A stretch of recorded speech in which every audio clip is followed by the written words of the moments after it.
अस्सलाम वालेकुम। आज का जो हमारा टॉपिक है चैप्टर नंबर 8 क्वेश्चन नंबर 7 जो हमने स्टार्ट किया हुआ था, उसी का क्वेश्चन नंबर 3 हमने स्टार्ट किया था। और लास्ट लेक्चर में हमने क्या किया था कि जो हमारा क्वेश्चन नंबर 3 था उसको बाय मैट्रिसेस मेथड हमने सॉल्व कर लिया था। ठीक है, बाय मैट्रिसेस मेथड ये हमने डिटेल से क्वेश्चन सॉल्व किया था।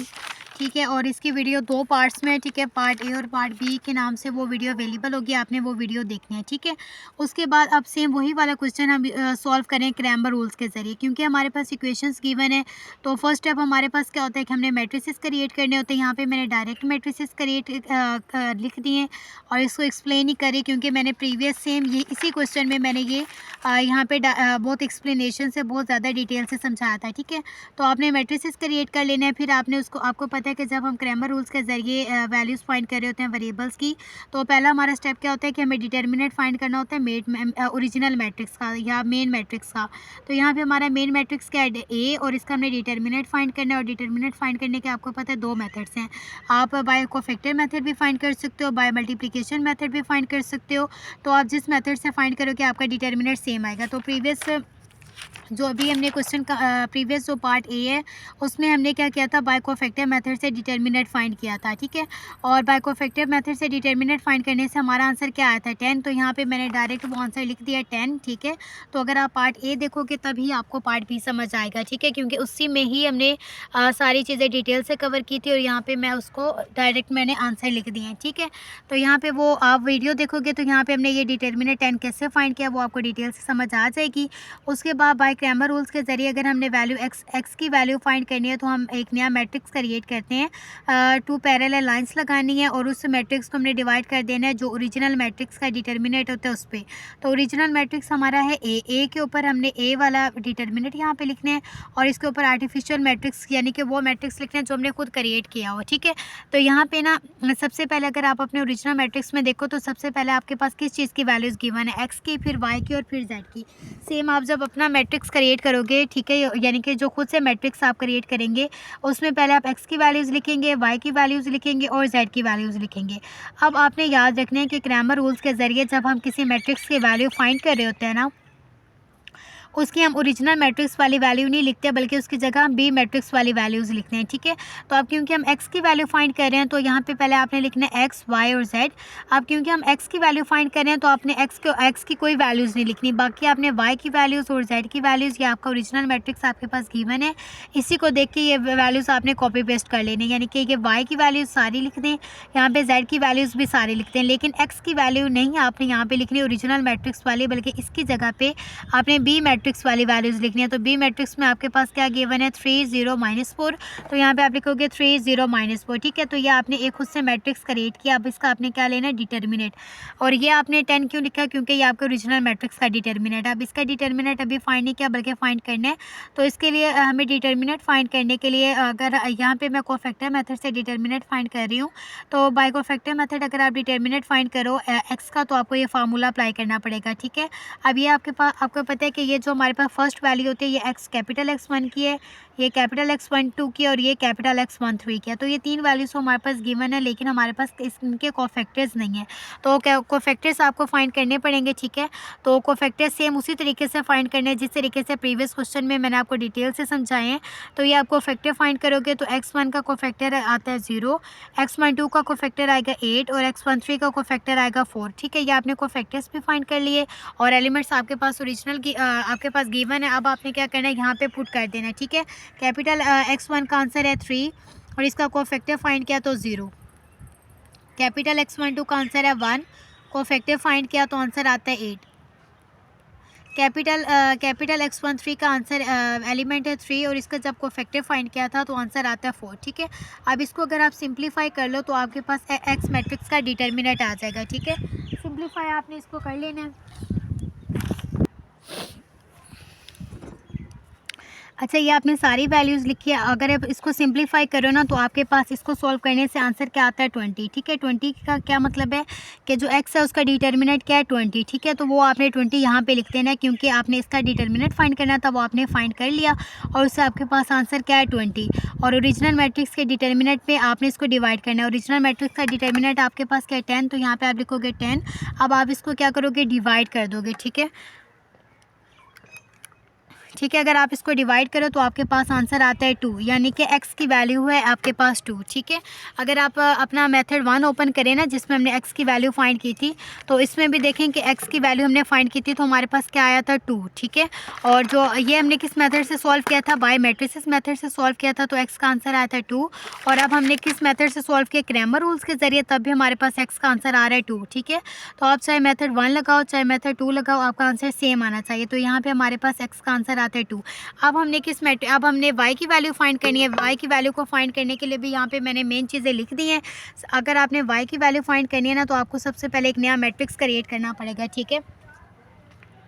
जब आप उस मैट्रिक्स को क्रिएट कर लेंगे ना, ठीक है, यहाँ पे आपको एक नया मैट्रिक्स क्रिएट करना पड़ेगा। आपने मैट्रिक्स को क्रिएट करने के लिए सबसे पहले क्या करना है कि इसके ऊपर ना आपने लिख देना अपनी आसानी के लिए x y और z। ठीक है। जिस हिसाब से आपके पास ओरिजिनल मैट्रिक्स में वैल्यूज़ गिवन है ना, आपने सेम उसी तरीके से यहाँ पे लिखना है x y और z। ठीक है।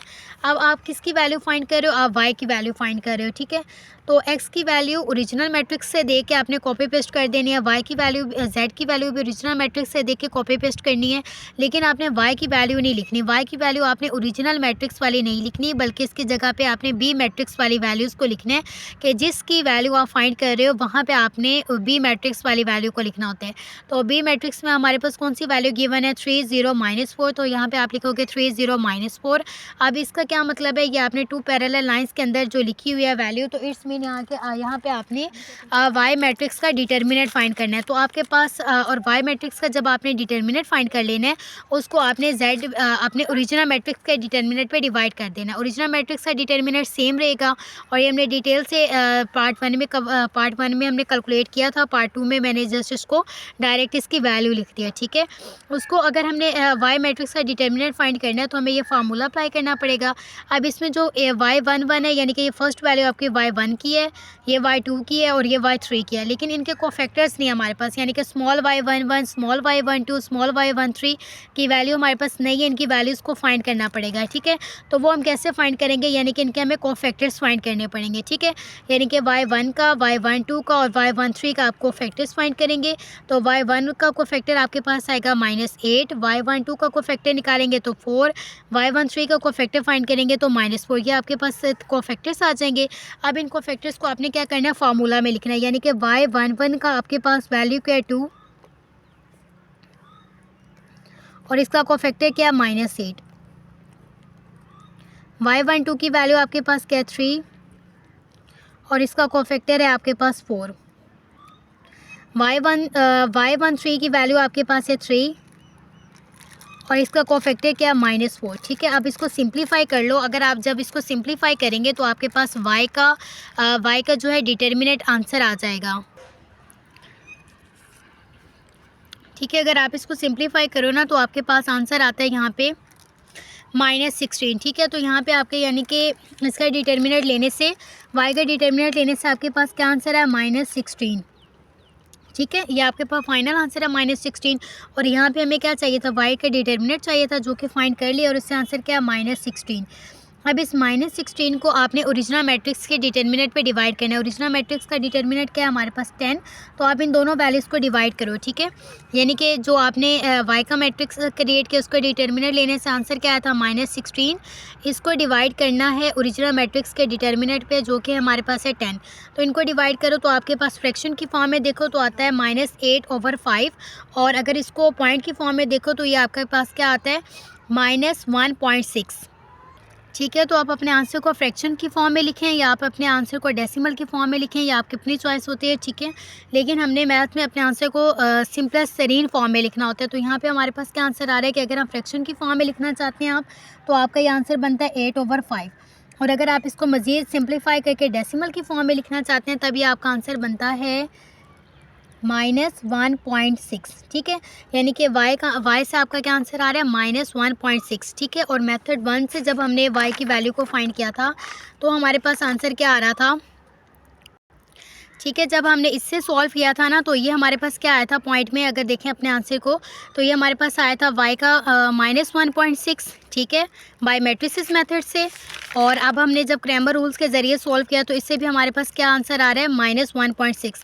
तो ये आपकी अपनी मर्ज़ी है, आप इसको फ्रैक्शन की फॉर्म में लिखना चाहो तो आपका आंसर बनता है y का -8/5, और अगर आप अपने आंसर को पॉइंट में भी लिखना चाहो तो ये आपका पॉइंट के पॉइंट ऑफ व्यू से बनता है -1.6। ठीक है, तो यानी कि मैट्रिसेस मेथड से भी y का सेम यही आंसर आया है जो क्रैमर रूल्स के ज़रिए आया है। ठीक है, अब आपने z की वैल्यू को फाइंड करना है। z की वैल्यू को फाइंड करने के लिए भी सेम आपने यही मेथड लगाना है कि आपने एक नया मैट्रिक्स आपको क्रिएट करना पड़ेगा और उसका आपने डिटर्मिनेंट फाइंड करना है। ठीक है, यानी कि x, y और z आप लिखोगे, x की वैल्यू वही ओरिजिनल मैट्रिक्स वाली लिखोगे, y की वैल्यूज़ भी ओरिजिनल मैट्रिक्स वाली लिखोगे, लेकिन z की वैल्यूज़ ओरिजिनल मैट्रिक्स वाली आपने नहीं लेनी, बल्कि y की वैल्यूज़ की जगह आपने b मैट्रिक्स वाली वैल्यूज़ लेनी है। और b मैट्रिक्स में हमारे पास है 3 0 और 4, 3 0 -4, तो आप यहाँ पे वो लिखोगे और इसका आपने डिटर्मिनेंट फाइंड करना है और उस डिटर्मिनेंट को आपने ओरिजिनल मैट्रिक्स पे डिवाइड कर देना है।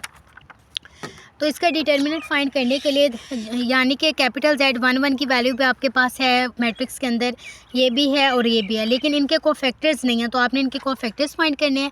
जब आप स्मॉल Z11 का कोफैक्टर फाइंड करेंगे तो -4, स्मॉल Z12 का कोफैक्टर फाइंड करेंगे तो 4, और स्मॉल 13 का कोफैक्टर फाइंड करेंगे तो 2 आएगा। ठीक है, तो ये आपके पास कोफैक्टर्स आ जाएंगे। अब इनको आपने अपने फार्मूला में पुट करना है। जब आप फार्मूला में पुट कर देंगे तो आपके पास Z का डिटर्मिनेंट आ जाएगा।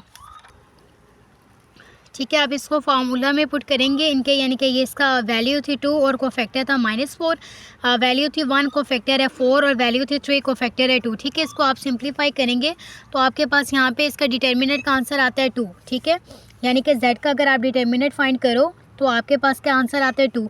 अब यहाँ पे मैं जो कोई डिटर्मिनेंट फाइंड कर रही हूँ ना, बाय कोफैक्टर मेथड कर रही हूँ। अगर आप इसको मल्टीप्लिकेशन मेथड से भी कोफैक्टर फाइंड करेंगे तब भी आपका आंसर सेम आएगा। ठीक है, अब यहाँ पे देखें कि यहाँ पे हमें Z का डिटर्मिनेंट चाहिए था और वो हमने फाइंड कर लिया, उससे आंसर आया है 2। ठीक है, और ओरिजिनल मैट्रिक्स का डिटर्मिनेंट क्या है 10। अब आपने 2 और 10 को आपस में डिवाइड कर देना है। ठीक है, फ्रैक्शन की फॉर्म में देखो तो आपके पास इसका Z का आंसर आता है 1/5, और अगर आप इसको पॉइंट में लिखना चाहो तो ये आपका आंसर बनता है 0.2। ठीक है, और यहाँ पे आपका जो क्वेश्चन नंबर 7 है वो कंप्लीट हो गया। और जब हमने मैट्रिसेस मेथड से किया था तो हमारे पास Z का आंसर आया था 0.2 बाय मैट्रिसेस मेथड, और बाय क्रैमर रूल्स के ज़रिए जब हमने सॉल्व किया तब भी हमारे पास क्या है 0.2। तो यहाँ पे आपका जो क्वेश्चन नंबर 7 है चैप्टर नंबर 8 का वो कंप्लीट हो गया। और चैप्टर नंबर 7 की भी आपको पता है कि इन क्वेश्चंस को दो मेथड से सॉल्व करना था, यानी कि मैट्रिसेस मेथड से भी सॉल्व करना होता है और क्रैमर रूल के ज़रिए भी सॉल्व करना था। और ये जो आपका क्वेश्चन है वो पहला हमने किससे कवर किया था, बाय मैट्रिसेस मेथड से, और अब हमने किससे कवर किया, बाय क्रैमर रूल्स के ज़रिए। ठीक है, तो ये आपका क्वेश्चन कंप्लीट हो गया। अब नेक्स्ट लेक्चर में हम क्वेश्चन नंबर 8 स्टार्ट करेंगे।